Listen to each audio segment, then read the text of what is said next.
دلشاد صاحب نے ہمیں جوائن کر لیا ہے، سینئر تجزیہ کار احتشام صاحب ہمارے ساتھ لائن پر موجود ہے۔ سلمان آوان آپ بھی ہمارے ساتھ لائن پر موجود رہے گا۔ احتشام صاحب آپ کے وقت کے لیے بہت شکریہ۔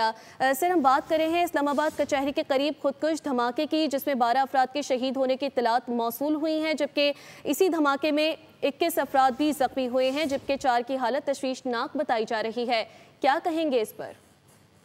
دیکھیں، اس میں کوئی شک نہیں ہے کہ یہ بہت ہی افسوسناک اور تشویشناک بات ہے۔ اسلام آباد کیپٹل میں جہاں پہ اتنی ہائی سیکورٹی ہے، اور پھر یہ کچہری کا علاقہ ہائی سیکورٹی زون تو نہیں اس طرح، لیکن پھر بھی آپ نے دیکھا کہ اس سے پہلے بھی کچہری میں یہ غالباً دوسرا تیسرا واقعہ ہے دہشت گردی کا، یہ اس کو ان نوٹس نہیں جا سکتا۔ اور ڈیفینیٹلی ہماری جتنی سیکورٹی کی ایجنسیز ہیں اور پولیس ہے، ڈیفینیٹلی دیکھے گی یہ کیوں اور کیسے ہوا۔ لیکن ایک چیز تو طے ہے کہ ہماری تو کھلی جنگ ہو گئی ہے نا جی۔ اب فتنہ الخوارج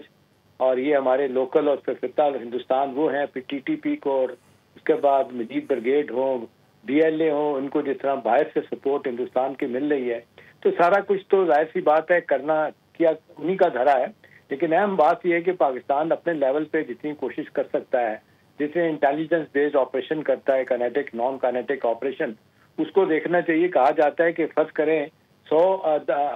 اپنا 4 دھماکے ہوئے ہیں، تو کہتے ہیں اس کے لیے کوئی جو 96 97 جو ہے نا وہ انٹیلیجنس کے ذریعے ناکام بنائے جاتے ہیں۔ تو حکومت اپنے طور پہ تو ایفرٹ کرتی ہے، لیکن اس کے باوجود ہم نے دیکھا ہے کہ دہشت گردی کا سلسلہ تھمنے کا نام نہیں لے رہا۔ اور یہ اس میں اب دو رائے نہیں ہے کہ افغانستان کے جو لوگ ہیں، افغانستان کی سو کالڈ رجیم، جس کو تو آپ کوئی ملک بھی تسلیم کرنے کے لیے تیار نہیں ہے، ملک کہنے کے لیے تیار نہیں ہے، وہ اپنی حد درمی پہ لگے ہوئے ہیں، اور وہ بالکل ٹی ٹی اے والے ٹی ٹی پی کو پوری طرح سپورٹ کر رہے ہیں۔ اور یہ اندر جا کے حملے کرنا، یہ اب دیکھیں، اب لگتا ہے کہ یہ جس طریقے سے مذاکرات ناکام ہوئے ہیں، اگرچہ ابھی دیکھ لیں جس طریقے میں ٹرکی نے کہا، ان کے فارن منسٹر، ان کے ڈیفینس منسٹر، انٹیلیجنس چیف آئیں گے، بات چیت کا ایک اور دور بھی ہو سکتا ہے، اور خواجہ آصف صاحب ڈیفینس منسٹر کہتے ہیں کہ جی اپنے دوستوں کو مایوس نہیں کریں گے، بات کریں گے۔ لیکن دوسری طرف دیکھ لیں ٹوٹلی جو رویہ اختیار کیا گیا افغان طالبان کا، جس طریقے سے وہ ٹی ٹی پی کو سپورٹ کر رہے ہیں، اب تو اقوام متحدہ نے کہہ دیا ہے کہ جی 6000 ٹی ٹی پی کے ہارڈن کرمنل دہشت گرد بیٹھے ہیں، وہ افغانستان میں، وہ پاکستان میں آتے ہیں، دہشت گردی کرواتے ہیں اور پھر بھاگنے کی کوشش کرتے ہیں یا مارے جاتے ہیں، پکڑے جاتے ہیں۔ اور زیادہ پریشان کن بات یہ کہ ٹی ٹی پی کے جو پاکستان کے لوگ تو ہیں ہی ہیں، اب افغانی دہشت جن کو کہنا چاہیے افغان نیشنل، وہ جو ہے نا یہ کام کر رہے ہیں۔ تو یہ تو بڑا واضح طور پہ لگ رہا ہے کہ افغان حکومت سو کالڈ افغان رجیم جو ہے نا ان کے پیچھے ہے۔ تو میرا خیال ہے جی ڈیفینیٹلی اس کی ٹائمنگ بھی بڑی امپورٹنٹ ہے۔ کل دہلی میں واقعہ ہوا، اور دہلی کا جو واقعہ ہوا اس کے بارے میں سب کو پتا ہے۔ پہلے پولیس نے کہا یہاں پہ 8 لوگ مارے گئے، یہاں تو 12 لوگ شہید ہوئے ہیں یہ خودکش دھماکے میں، اور پولیس نے کہا کہ جی وہ کوئی دہشت گردی خودکش واقعہ نہیں ہوا ہے، سلنڈر پھٹا ہے۔ پولیس نے نہ کی، آہستہ آہستہ کوئی ثبوت نہیں ملا۔ اس کے بعد یہاں تک بات ہوئی، وہ کہنے لگے جی کہ وہ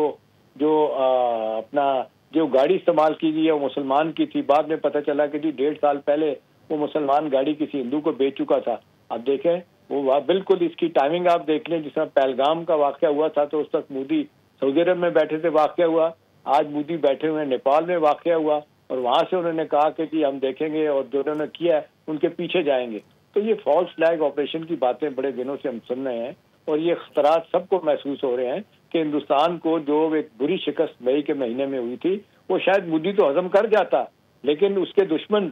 جو ہیں اس کی سیاسی جماعتیں اور کانگریس، اب دیکھ رہے ہیں راہل اٹھتے بیٹھتے ان کو کہتے ہیں کہ مودی جی اتنی ہمت ہے تو کہیں نا جھوٹ بولتے ہیں۔ پریزیڈنٹ ٹرمپ جو کہہ چکے ہیں کہ جی 8 خوبصورت جہاز گرائے گئے، ایک دفعہ تو کہیں، انہوں نے کہا میں نے جنگ بند کروائی، آپ تو کہیں نہیں کروائی۔ تو بات صورتحال اس طرف چلی گئی کہ اب ہندوستان کی تو پریشانیاں بہت زیادہ ہیں۔ اب دیکھ رہے ہیں بہار کے الیکشن ابھی تو دوسرا فیز شروع ہو گیا ہے، وہاں پہ لگتا ہے کہ مار پڑے گی۔ اب انہوں نے عوام کی توجہ تو کس طرح بٹانی ہے، پھر اس کے بعد بنگال کے الیکشن ہونے جا رہے ہیں۔ تو یہ پرپیچول جو ہے نا وہ پاکستان کے لیے ایک مسائل پیدا کرنے کی کوشش کریں گے، کیونکہ اندرونی طور پہ بی جے پی ہو، ہندوتا جو آپ تحریک سو کالڈ دیکھ لیں، آئیڈیالوجی ہو جس کا بری طریقے سے ان کو نقصان اٹھانا پڑ رہا ہے، ان کے اپنے لوگ، ان کے سیکیورٹی ایکسپرٹ، پولیٹیشین، سیاسی جماعتیں وہ کہتی ہیں کہ جی مودی صاحب نے کوئی کام نہیں کیا، کوئی ڈیلیور نہیں کیا، عام آدمی کے لیے کچھ نہیں کیا، اور سارا وقت انہوں نے پاکستان اور